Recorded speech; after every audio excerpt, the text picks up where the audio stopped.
안녕하세요. 사회혁신 3조에서 발표를 맡은 장지은입니다. 지금부터 저희가 조사한 계엄령 선포 이후 불확실성 확대와 경제 하방위험, 그리고 그에 따른 파급력과 대응 방안에 대해 발표를 시작하겠습니다. 저희는 계엄령 선포와 불확실성 확대, 이를 완화하기 위한 정책과 그 영향의 순서로 조사를 진행했습니다. 먼저 계엄령 선포와 그 영향을 살펴보겠습니다. 2024년 12월 3일 23시에 당시 집권 중이었던 윤석열 정부가 계엄을 선포합니다. 헌재에 의해 위헌으로 판결된 해당 계엄은 전국적으로 커다란 파란을 일으켰습니다. 국민의 분노와 거대한 규모의 시위가 일어났고 국제사회는 정부에 대한 비판과 대한민국의 신뢰를 잃었습니다. 또한 이로 인해 일어난 정치적 혼란으로 대통령이 탄핵되는 결과를 낳았습니다. 이러한 일련의 과정은 대한민국에 크나큰 경제적 불확실성을 안겨주었습니다. 다양한 신문 기사에서 계엄이 남긴 경제적 상흔을 언급했는데요. 계엄이 경제에 영향을 끼치는 과정은 다음과 같습니다. 먼저, 계엄의 선포가 낳은 불확실성은 소비, 투자 심리를 위축시켰습니다. 또한 기대 인플레이션이 상승하게 됐으며 정부의 정책 신뢰도는 하락하게 되었습니다.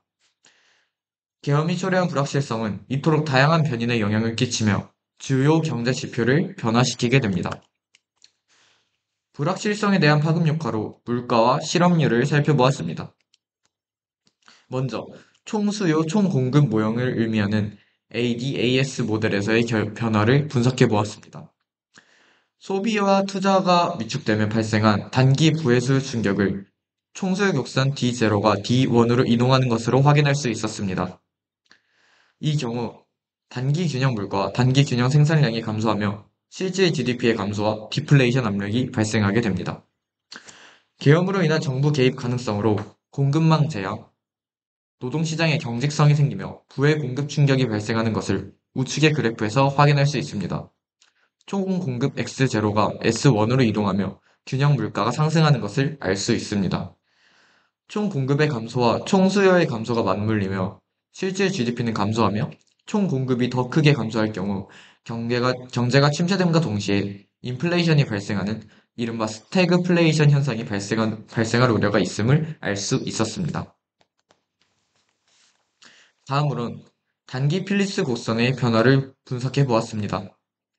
불확실성으로 초래된 기대 인플레이션의 상승은 기업이 선제적으로 상품의 가격을 인상하도록 하고 노동자에게 임금 인상 요구를 하도록 만들었습니다. 이에 따라 왜곡된 인플레이션이 유도되었습니다. 그리고 기대 인플레이션의 상승으로 필립스 곡선이 위로 이동하면서 달라진 실업과 인플레이션의 관계를 확인할 수 있었습니다. 이러한 변화에 따라 물가는 불안정해지고 실업률은 상승하였습니다. 그러자 중앙은행의 예측 가능성과 정책 효과성이 약화되는 결과를 낳았고, 이는 정부에 대한 신뢰 악화로 이어지게 됩니다. 이로써 정책 신호가 시장에 전달되기 어려워지고 민간 부분의 소비, 투자 위축이 장기화되도록 영향을 끼치게 됩니다. 다음으로는 ISLM 모형에서의 변화를 분석해 보았습니다. 불확실성이 시장의 불안 심리를 단기적으로 자극하여 소비와 투자에서의 감소가 발생했습니다. 따라서 IS 곡선이 좌측으로 이동하게 됩니다. 이는 몇 가지 결과를 낳는데, 먼저 이자율이 하락하고 국민 소득이 감소합니다. 총수요가 감소하며 실질 GDP가 감소하고 결국 경제 정체의 생산 수준 하락으로 이어졌기 때문입니다. 또한 실업률이 상승했습니다. 앞서 말했듯 생산 수준의 하락이 기업의 생산 활동 위축과 노동 수요 감소를 의미하기 때문입니다. 마지막으로 유동성 함정에 빠질 수 있습니다.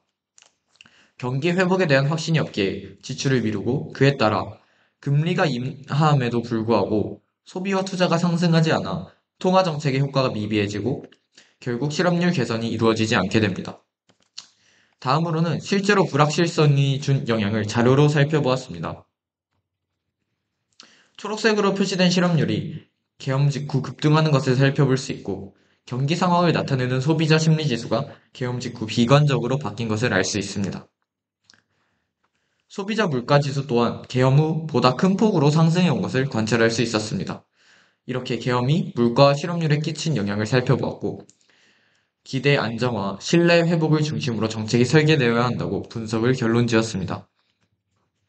다음으로는 환율에 끼친 영향을 살펴보았습니다. 개헌 선포로 인한 불확실성은 환율 상승을 불러일으켰습니다. 그 과정으로는 개헌 선포로 인해 불확실성이 증가하고 이는 투자자의 불안을 유도했으며 안전자산으로 평가받는 달러의 수요를 급등시켰습니다. 그러자 원화 가치 평가 절하의 결과로 이어지게 되었습니다. 또한 환율의 불확실성이 증가하면서 발생한 금융시장의 불안 증대는 금리 상승으로 이어지게 되었습니다.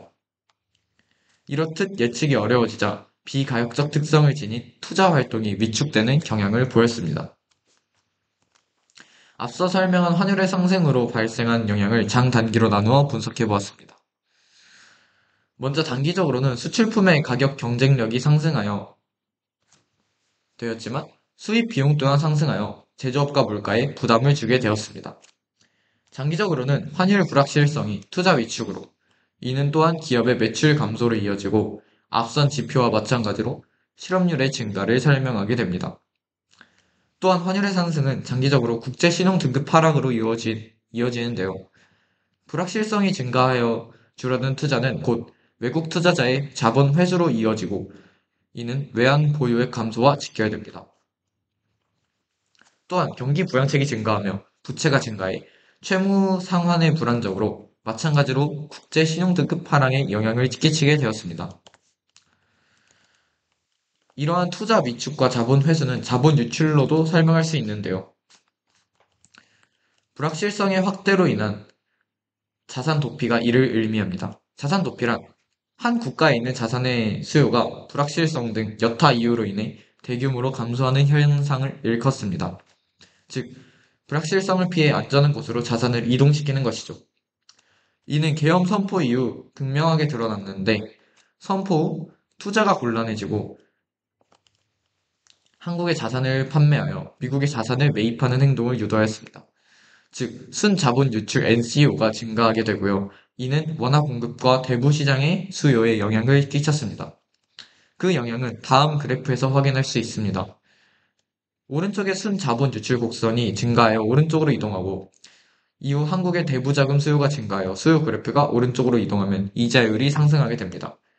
또한 외환시장에서의 원화 공급이 그래프와 같이 상승하게 되고 이는 원화의 평가 절하를 초래합니다.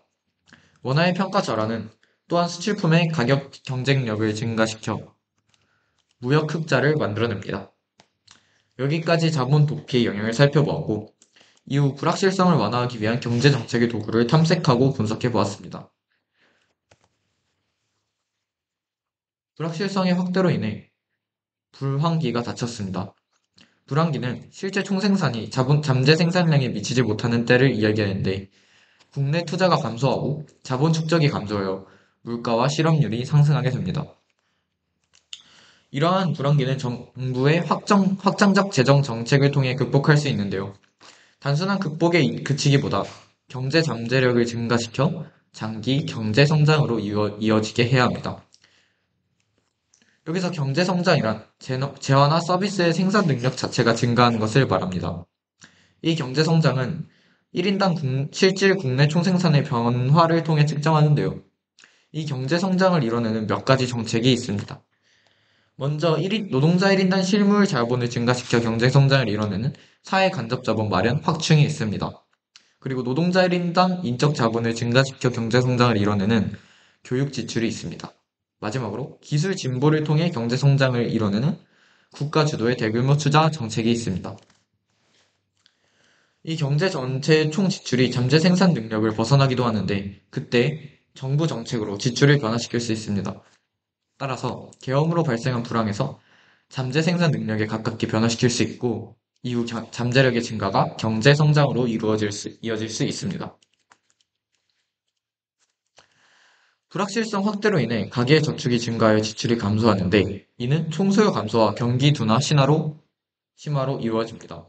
또한 향후 수익 예측이 어려우므로 투자와 고용을 미루고 생산성 하락과 장기 성장률 저하로 이루어집니다. 금리와 환율, 주가 등의 경제 지표의 급격한 변화도 일어납니다. 이러한 불확실성 확대로 인한 문제는 앞서 설명한 확장적 재정 정책으로 완화할 수 있는데요. 불확실성의 문제들을 직간접적 자본의 투입을 통해 지출에 대한 부담을 줄이는 것으로 해결하는 것입니다. 그래프와 같이 총수요 곡선이 즉각적으로 우측으로 이동하는 효과가 있습니다. 이때 불황기이므로 더 큰 승수 효과가 빨간 그래프처럼 나타나는데 심각한 불황기일 땐 한계 소비 성향이 매우 작다면 지원금이 저축에 사용될 수도 있다는 부작용이 있습니다. 또한 과도한 재정적 지원 시 수요 상승으로 인한 물가 상승이 발생할 수 있고 이자율이 상승해 총수요가 감소하는 부축 효과가 일어날 수 있습니다. 이때 부축 효과란 다음과 같이 설명할 수 있습니다.